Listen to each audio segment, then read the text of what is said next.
out with a kiss. How did it end up like this? It was only a kiss. It was only a kiss. Gentlemen.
Many of the dear friends and family members who've joined us here today know that I've looked forward to this moment since the week I met you. And many are the same who stopped us, thankfully, from running down to the courthouse that very week.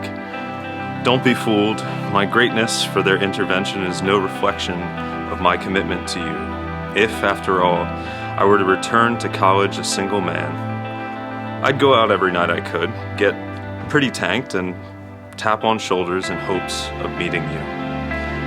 No, I'm grateful to have known you as girlfriend and fiance and good buddy, because doing so has taught me so many of the things I'll need to know to call you wife. And so my first promise to you is that I will continue learning from you from this day until my last. I learned from a slew of Sunday mornings spent loathing around on the couch at the Danger Zone that in sickness and in health means especially in sickness. And so I vow to care for you even when your breath can ground an airport. I also vow to hide it from you whenever I pack a whip, as dip makes you nauseous and I am yours, of course, in hickness and in stealth.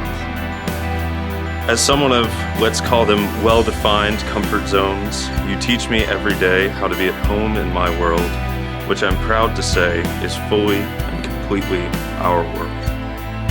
I now walk the earth as though I have a place of my own on it, and I do so in large part because of the community of loved ones we've assembled, which is one of the facets of this life I most cherish.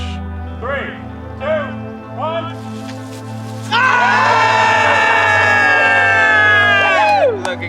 That's awesome. I did not see that coming. Yeah, I didn't know that was it. Nice. Crazy. Yeah, I can't make it so fast. I love you guys. You look fantastic. Come here. Come here. My friends are your friends, your family is my family, and you are the keystone that holds us together. As anyone who's ever tried to reach me by text, some with urgent messages in advance of this ceremony, can attest. And so I vow to make a home for you wherever you plant your feet, whether by building it, being it, or gathering together some of the faces that surround us. When you do leave your comfort zone, you sometimes stumble upon new ground that captures every ounce of your attention.